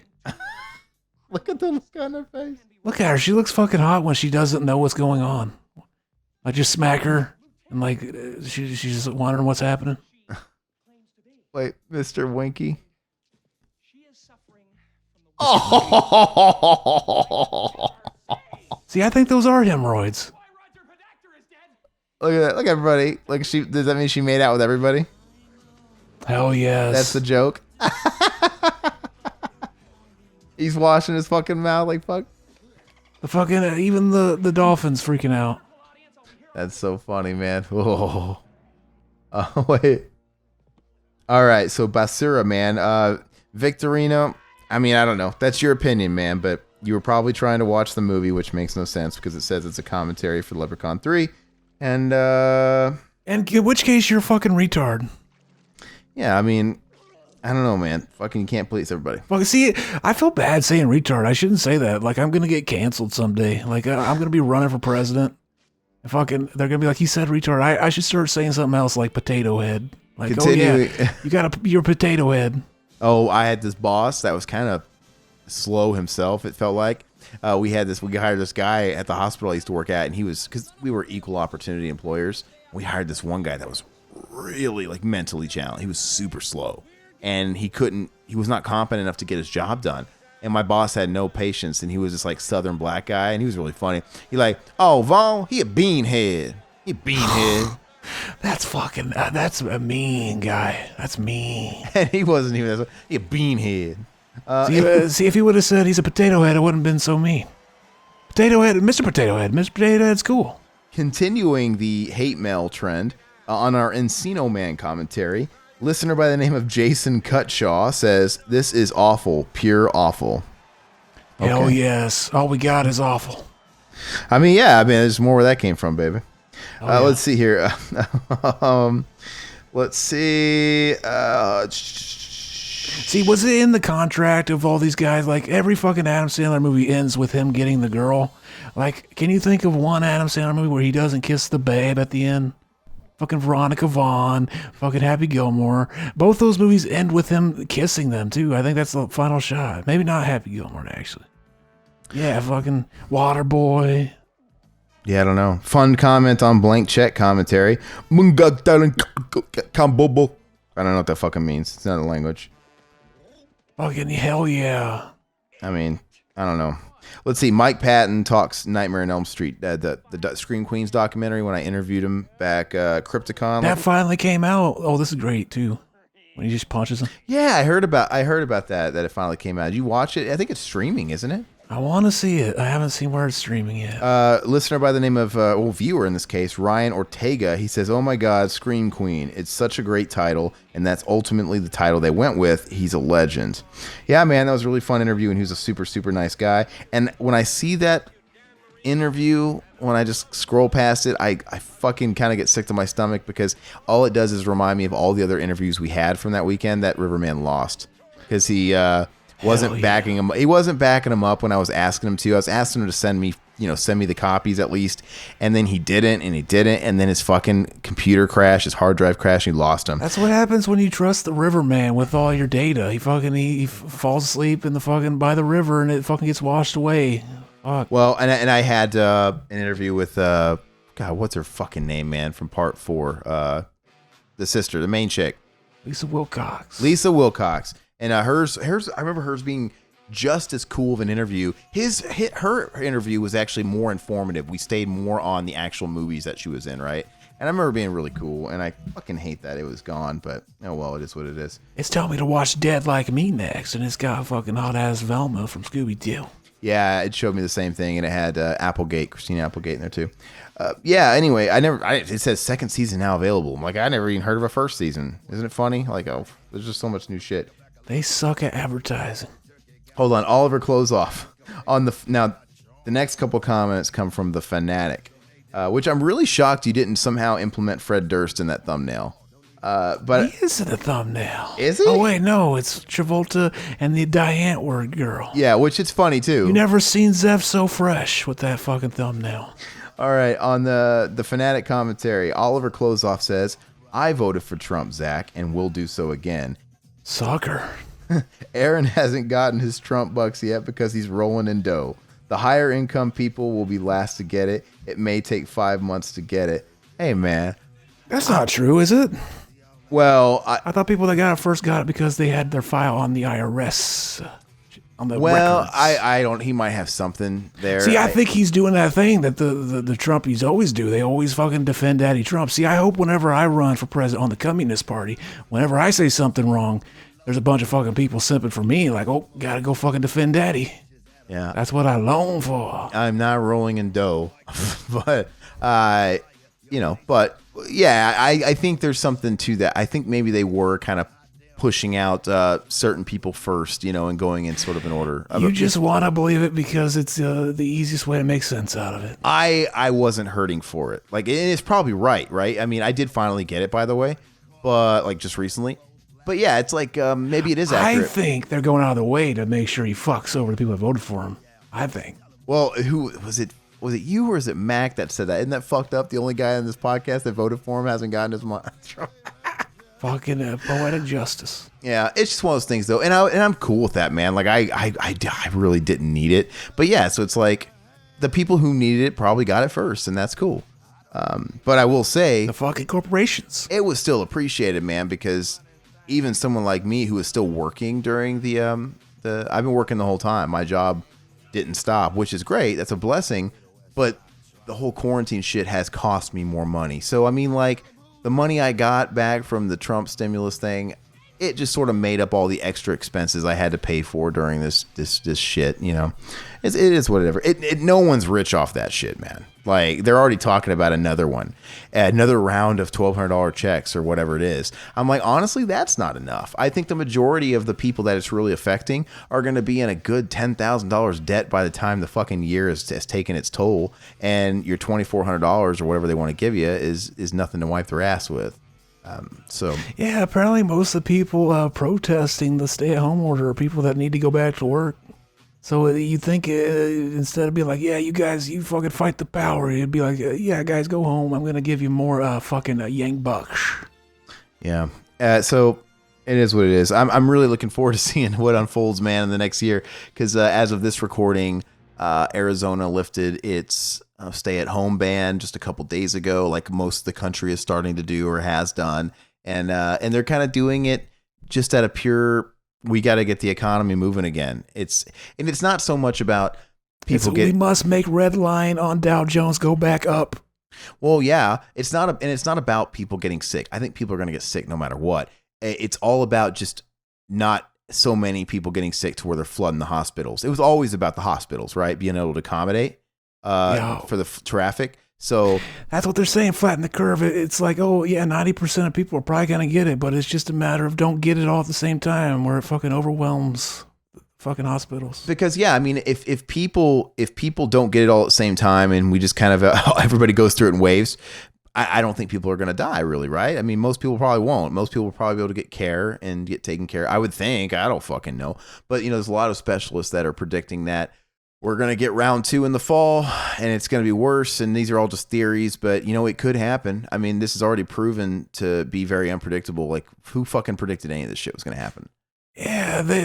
I remember there were scientists that were looking at like how states were, responding to it. And they said there's a couple that were ready to reopen, but most of them aren't. And I guess Florida was one of the better ones. And like they reopened and, I think their number's still going down, but Texas is like fucking blow it up. Who knows what to fucking believe, man? I'm hearing stuff about Texas and this state and that state where, it's like, oh, they opened up and now they're seeing spikes again. But then, like, who knows if that's real? Like, who can we trust anything? I think there's probably news outlets that are saying the opposite of these certain places. Who fucking knows? That's what's amazing now. Like, it's just a choose your own reality book. Modern politics. If you believe it, it's true to you. And we had all these people I saw on social media in the last couple of days in my town, just being happy, like, I was so happy to be at a bar again. And all these places are opening up, with contingencies and shit and exceptions. And so, like, bars can open up, but you got to be half capacity. You can go get your nails or your hair did, but you got to wear a mask everywhere. I even read that malls in Phoenix were starting to open up, but, like, half capacity wearing masks. And I'm like, there are still malls that exist already. Why? I know that's weird, but I'm saying, like, I'm not saying I want to go to a mall, but if I wanted to go to a shopping mall and just walk around, I don't want to go when it's fucking like all 28 days later and I got to wear a mask and it's half capacity.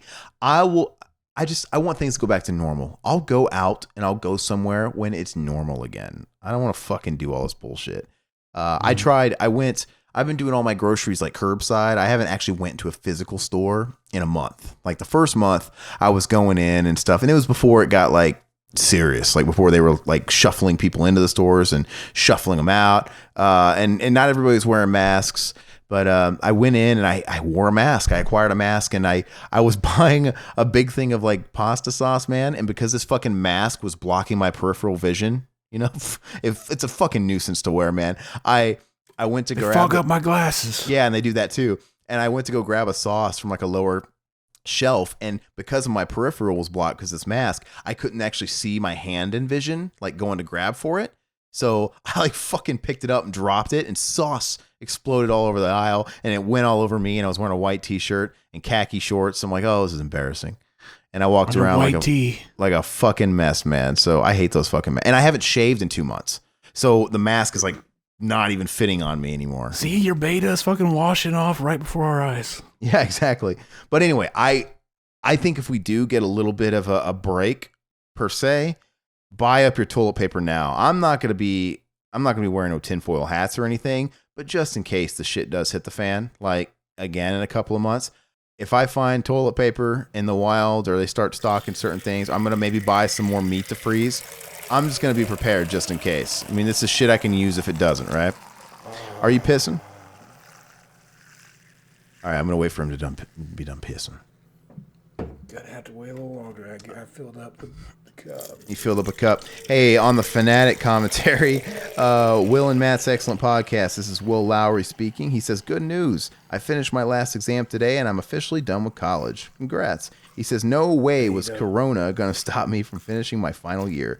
Revival House has always been there during those nights when I was up at work on papers, hard at work, studying for exams, etc., and will continue to be in regular rotation in my future career, whatever that may be. And if Mac and Zach are reading this, they need to hook me up with some beer, broads, and blow for the celebration party. Aaron, you're my ride home, because I'm sober. Hell yes. Fucking William, your mom went to college. Yeah, congrats, man. That's a huge feat. And yeah, I mean, that's a nice silver lining to all the shit that's been going on. At least you still got to graduate and you got that over with and that's done. And I guess you have more than just the world going back to normal to look forward to once all this shit's over, man. You can start I imagine you can't really look for jobs and shit right now. I don't know, can you? Yeah, I was in the fucking process of trying to find a new job. Now it's like... Yeah, right at the wrong time. I remember that. Mm-hmm. Yeah, it fucking blows, man. But yeah, dude, you've been listening for a long time. We're stoked that you let us accompany you while you were up pulling those all-nighters. And we've met you, and you're a super nice guy, really fun dude. And we're watching what you're doing with Will and Matt's excellent podcast. And we're all excited to see the growth that's going on over there, man. So hell yes. We appreciate you. Tales from the Hood. Well, this machine kills. Comments. Yo, Master P. Are you producing the next Mac and Zach album featuring Aaron? When's that dropping? Master P, when is that dropping? We were talking about it. When Master P was at my place that night. We can't confirm or deny it yet. Okay, we all signed NDAs, Right. Exactly. All right. Some guy from China commented "fuck" on Ken Park, probably because he wanted to watch a movie, I guess. Let's see. Cult of Chucky. All videos and songs. That's the channel's name. You comment "very horror story." I don't know what that means, but Well, fucking is that Alex from Clockwork Orange? She says that in the book, I think. Oh. Very horror show. He goes, oh yeah, we raped both of them. Very horror show. Okay, very horror story. I don't think Cult of Chucky's that scary. I think it's more of a weird comedy. But no, cool, man. Thanks for commenting on that. This comment I don't quite understand. I think there's a typo, Blocko69, on the Castlevania Symphony of the Night Part 3 playthrough we did this past weekend. Blocko69 said, I eat your live approach. Want more Riverman. Also, Uwe Boll stoic. And he gives a peach emoji. That sounds like Death Grips lyrics. Fucking dank. No, that's cool. Put some noited, I stay noited in there too. Yeah, okay, so is that a burn? Hell yeah. Anyway, Blocko69. So obviously the word eat, I think, is a typo. And if it is, we have no idea if the word eat is a typo for love or hate. So you could either be saying, I love your live approach, or I hate your live approach. I'm going to say, fuck no, I don't feel this. And I shit on your guilt trip. Well, let us know, man. We're always up for criticism if you got it. But we want more Riverman too. I believe it. I keep asking for Riverman. I keep trying to get him to come back on. We've been holding off Cinema Enema, waiting on him, because I've asked him the last 3 weeks, hey, so you want to do that Cinema Enema this weekend? And he'll literally respond to me with something totally else, like a video. I'm like, okay, you're just not going to answer my question. He's been doing that. So I think, Zach, this next recording we just got to do it without him if he doesn't want to join, because it's time to do Cinema Enema. You know what I mean? Mm-hmm. So I'll see again if he's down for it. But if not, I think we're going to just do it. And my choice is The Abyss. So, but I'll bump him about it and say, hey, man, this weekend you can pick the time. Let's just knock it out. But anyway, on the Fanatic again, we have Royce loves his shotgun. Royce to 5'9". Royce to 5'9". He says, y'all got like 2 comments maybe on every video, and what? You shitting on us. Wait, hold on. You fucking dropping some shade? Yeah. What's that saying? He's like, hold on. Royce, I thought there was love between us, man. Hold on. He says, and you guys gonna delete my comment for saying that I like you guys? That you guys are podcast gold? Quoting shit that y'all said on your own fucking podcast? That's some fucking bullshit right there. He thinks we flagged him for quoting us. Wow. What? No, bruh. Okay, I got to comment, man. I'll comment after the show. No, man. Adrian came to bat for us, though. He commented and said, YouTube deletes comments with swear words automatically. And that's true.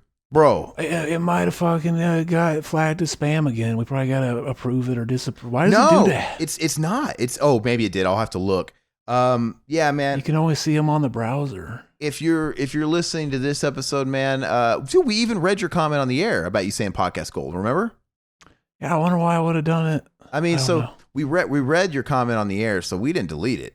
So we appreciated it. And actually, that was the comment I said last week. That was the best comment ever. Like it was the one that made my week, I think, right? Because it was really cool to read. So if you're listening to this right now, you probably have already read my response, because I'm going to respond to you on here too. Because yeah, dude, YouTube's fucked up. It's not us. Trust me. You can say whatever you want, and we're not gonna take you down. But anyway, sorry about that. He comments again. I think Google has done fucking made him mad. Google, did you cost us a supporter? On the Castlevania Symphony of the Night Part 3 featuring Max, Zach, and I, Royce loves the shotgun also says, he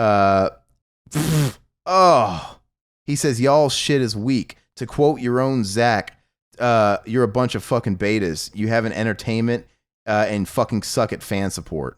What? What the fuck? Bruh.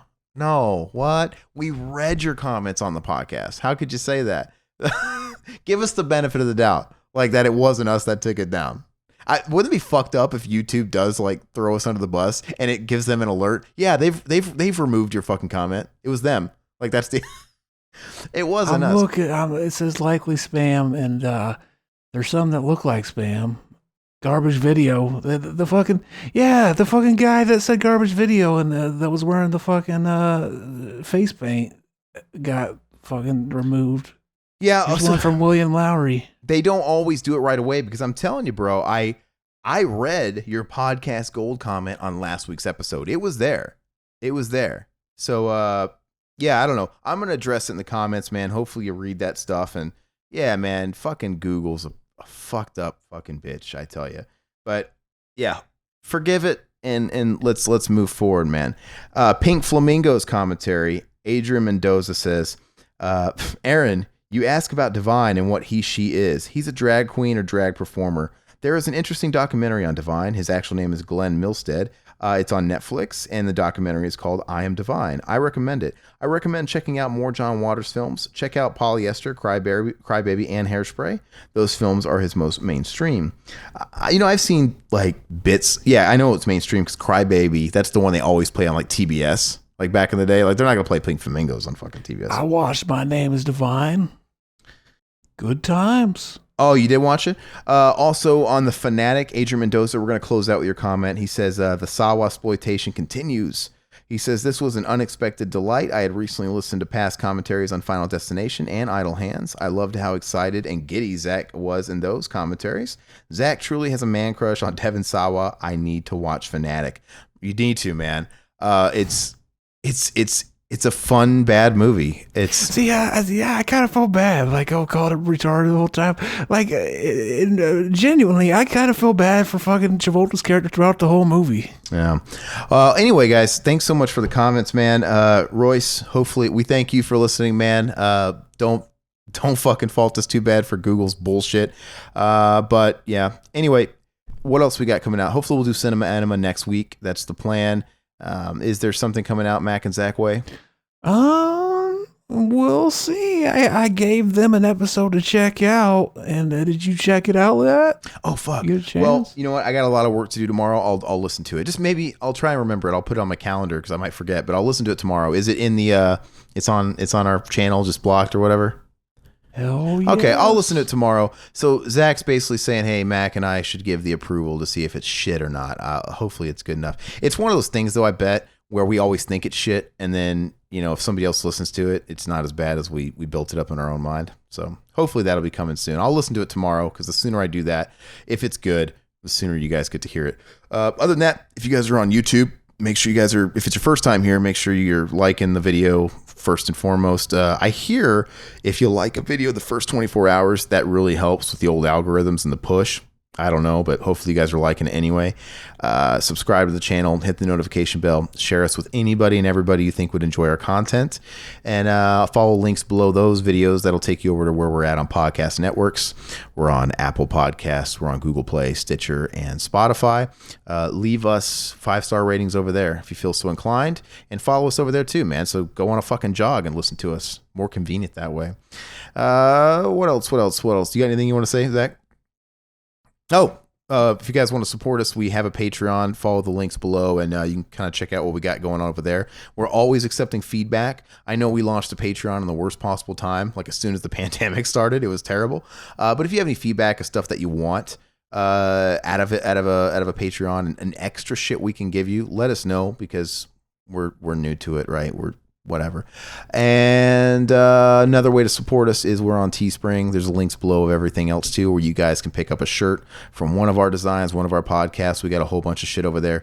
That's really great. Teespring throws us a nice percentage back of every shirt purchased, and that's a huge help to the podcast as well. Okay, Zach, anything else you want to say? Did you just fall over? What was that? Did you? Oh, okay. So we're gonna end on that note. Bye bye, puppets. I tried to put my ass under the mic and I knocked it and it fell. That's funny. End of the week at the Revival House. Next month's theme, you gotta figure it out. Italian zombies or Pauly Shore. A slasher with a knife and the girl next door. And 1 second in, get it all queued up and ready, hit play in 3, 2, 1. Bye bye puppets. Zach Pete in a solo cut band. This camera's loving. Josh has got failed and Riverman's babe. Bye bye puppets. Sounds good. Like this country used to.